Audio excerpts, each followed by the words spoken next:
ये कुंभवाणी है। अब आप राघवेंद्र त्रिपाठी से कुंभ समाचार सुनिए। महाकुंभ में श्रद्धालुओं के आने का सिलसिला जारी। आज दोपहर 2 बजे तक 97 लाख से अधिक श्रद्धालुओं ने किया पवित्र संगम में स्नान। सुरक्षा व्यवस्था बनाए रखने के लिए प्रशासन मुस्तैद। राजस्थान के मुख्यमंत्री भजनलाल शर्मा और मध्य प्रदेश के मुख्यमंत्री डॉक्टर मोहन यादव प्रयागराज पहुंचे, पवित्र संगम में लगाई आस्था की डुबकी।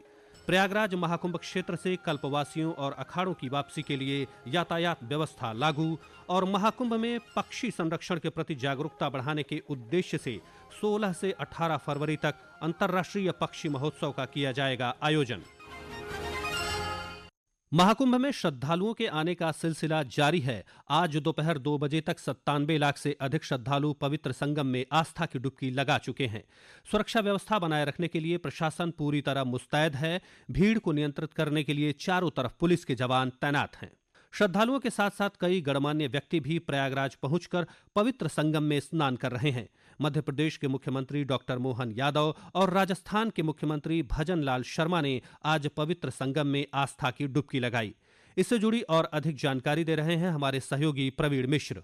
आज महाकुंभ मेले क्षेत्र में जनप्रतिनिधियों का भी एक संगम देखने को मिला। अलग अलग राज्यों से आए जहां जनप्रतिनिधियों ने त्रिवेणी संगम में डुबकी लगाई। आपको हम बता दें कि 2 राज्यों के जो मुख्यमंत्री हैं, मध्य प्रदेश के डॉक्टर मोहनलाल यादव और राजस्थान के जो मुख्यमंत्री हैं भजनलाल शर्मा, वो भी त्रिवेणी संगम पहुंचे और यहाँ पर डुबकी लगाई। यहाँ पे जो आयोजन चल रहा है उसको उन्होंने दिव्य और भव्य बताया। साथ ही स्टेट पवेलियन सेक्टर 7 में जो हर राज्यों के जो पंडाल बने हैं उसमें मध्य प्रदेश और राजस्थान के पंडालों में उन्होंने शरीक किए और वहाँ पे जो कार्यक्रम आयोजित है उसमें उन्होंने भागीदारी भी की है। आपको हम बता दें कि इसके अलावा उत्तर प्रदेश के राज्य के स्तर के भी अलग अलग विभागों के भी मंत्री यहाँ पर पहुंचे हैं। कुल मिला के ये कहा जाए कि जितने भी आज जनप्रतिनिधि हैं, आज अलग अलग राज्यों के, वो भी यहाँ पर पहुँच रहे हैं। आज इस तरह से पूरे संगम क्षेत्र में जो श्रद्धालुओं का एक जनसैलाब देखने को मिल रहा है, जो पिछले स्नान हुए हैं उसका एक साकार रूप लेकर नजर आ रहा है। पूरे श्रद्धालु पूरे उल्लास के साथ पूरे त्रिवेणी संगम में डुबकी लगा रहे हैं।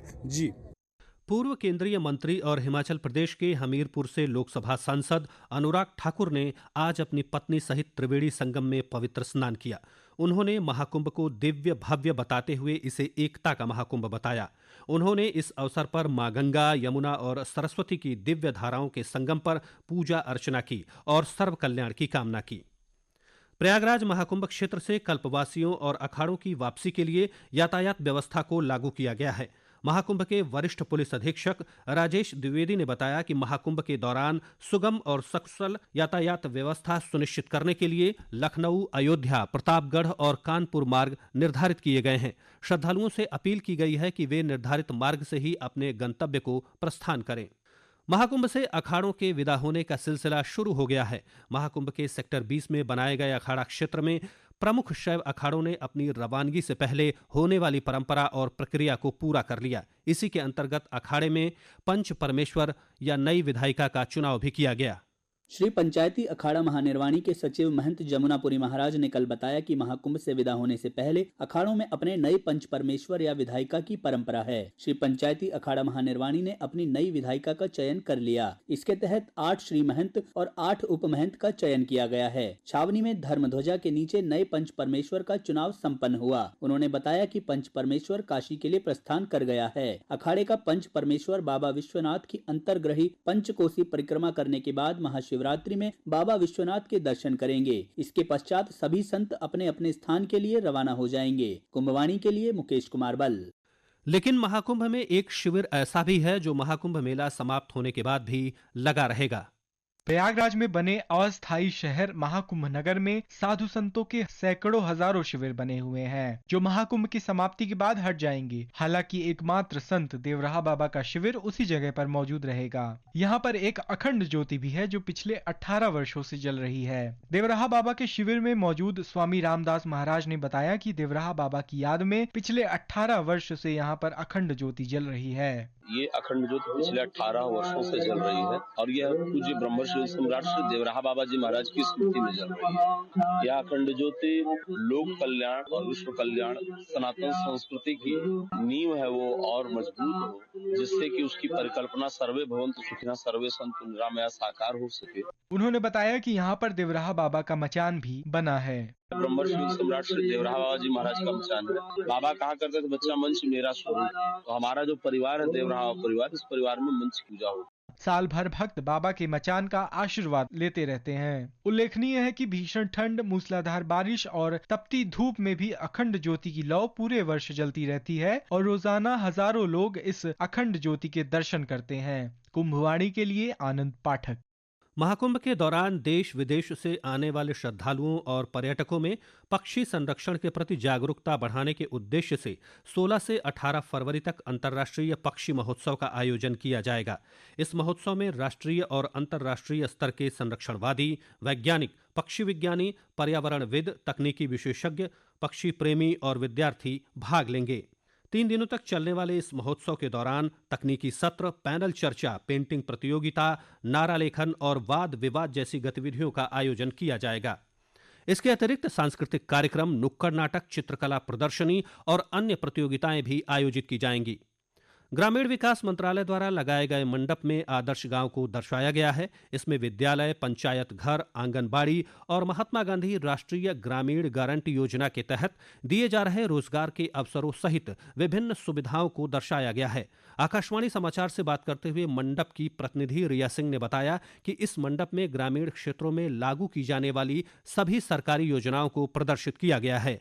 ग्रामीण विकास मंत्रालय द्वारा लगाए गए मंडप में आदर्श गांव को दर्शाया गया है। इसमें विद्यालय, पंचायत घर, आंगनबाड़ी और महात्मा गांधी राष्ट्रीय ग्रामीण रोजगार गारंटी योजना के तहत दिए जा रहे रोजगार के अवसरों सहित विभिन्न सुविधाओं को दर्शाया गया है। आकाशवाणी समाचार से बात करते हुए मंडप की प्रतिनिधि रिया सिंह ने बताया कि इस मंडप में ग्रामीण क्षेत्रों में लागू की जाने वाली सभी सरकारी योजनाओं को प्रदर्शित किया गया है। यहाँ पे आपको गवर्नमेंट के थ्रू जितनी योजनाएं पब्लिक के लिए गांव में की गई हैं वो सब देखने को मिलेंगी, जैसे कि प्रधानमंत्री आवास योजना हो गया, मुख्यमंत्री आवास योजना हो गया, अमृत सरोवर हो गया, दीदी की चौपाल हो गई, जो मनरेगा विकास योजना उन्होंने जो भी किया हुआ है, उनके ऊपर जितने भी हम प्रोग्राम्स योजना दिखा सकते थे, स्कीम्स दिखा सकते थे, वो हमने कोशिश की है कि हम यहाँ पे दिखा सके।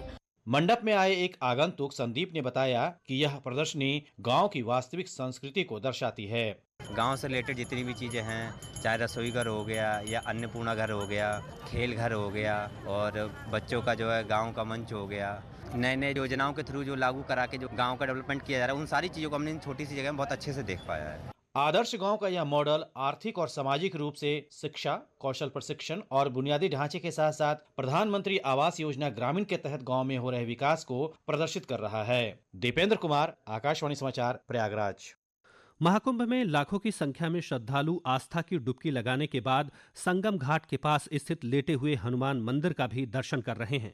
ऐसी मान्यता है कि लेटे हुए हनुमान मंदिर के दर्शन के बिना संगम स्नान अधूरा रहता है।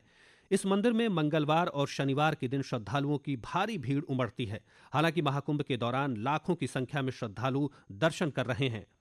लोगों की ऐसी मान्यता है कि जो श्रद्धालु हनुमान जी के दर्शन करने आते हैं, बजरंग बली उनकी सभी मनोकामनाएं पूरी करते हैं। हमारे संवाददाता ने मंदिर के पुजारी से बात की, जिन्होंने इस मंदिर के महत्व के बारे में बताया। तो जब अहिरावण राम लक्ष्मण को माता जी के सामने लाया बलि देने के लिए, तो हनुमान जी ने तुरंत फिर अहिरावण का उद्धार किया और वहां से राम लक्ष्मण को लेके आए थे। तो ये जो दृश्य है उसी समय का दृश्य है ये। इसीलिए यहाँ पे भी कहते हैं कि जब गंगा स्नान करते हैं तो गंगा स्नान के बाद हमारे हनुमान जी महाराज के दर्शन भी बहुत जरूरी होते हैं, क्योंकि गंगा जी इनको अपना पुत्र मानती हैं। साल में एक बार गंगा जी भी हनुमान जी को स्नान कराने आती हैं। मंदिर के पुजारी ने आकाशवाणी से बात करते हुए कहा कि कुंभवाणी के माध्यम से लोगों को महाकुंभ से जुड़ी हर जानकारी पहुंचाई जा रही है। कुछ लोग बूढ़े बुजुर्ग लोग भी होते हैं, बेचारे नहीं आ सकते हैं, कोई हाथ पैर से नहीं चल पाते हैं, तो ये तो कुंभवाणी के जरिए आप लोग भी बहुत पुण्य का काम कर रहे हैं, जो ऐसे लोगों को यहाँ के विषय में जो बता रहे हैं। वहीं हनुमान मंदिर के दर्शन के बाद कुछ श्रद्धालुओं ने आकाशवाणी से बातें करते हुए अपने अनुभव साझा किए। मैं प्रिंस हुशियारपुर डिस्ट्रिक्ट पंजाब से। यहाँ पे बहुत अच्छा लगा है, प्रशासन की तरफ से किसी किस्म की कोई कमी नहीं है और बहुत बढ़िया कोऑपरेट हो रहा है और खुले दर्शन किए हमने, कोई धक्का मुक्की कुछ नहीं है। सूरज शर्मा होशियारपुर से। संगम में स्नान करने के बाद हम हनुमान जी के मंदिर गए और हमें बहुत बढ़िया लगा और हमने बहुत अच्छे से दर्शन किए वहाँ पे। बहुत बढ़िया, महिलाओं के लिए हर एक अरेंजमेंट है यहाँ पे। मेरा नाम देव पांडे, प्रयागराज, और बड़े हनुमान जी महाराज जी की आरती देखे, बहुत अत्यंत आनंद की अनुभूति हुई। और अंत में मुख्य समाचार एक बार फिर। महाकुंभ में श्रद्धालुओं के आने का सिलसिला जारी। आज दोपहर 2 बजे तक 97 लाख से अधिक श्रद्धालुओं ने किया पवित्र संगम में स्नान। सुरक्षा व्यवस्था बनाए रखने के लिए प्रशासन मुस्तैद। राजस्थान के मुख्यमंत्री भजन लाल शर्मा और मध्य प्रदेश के मुख्यमंत्री डॉक्टर मोहन यादव प्रयागराज पहुंचे, पवित्र संगम में लगाई आस्था की डुबकी। प्रयागराज महाकुंभ क्षेत्र से कल्पवासियों और अखाड़ों की वापसी के लिए यातायात व्यवस्था लागू।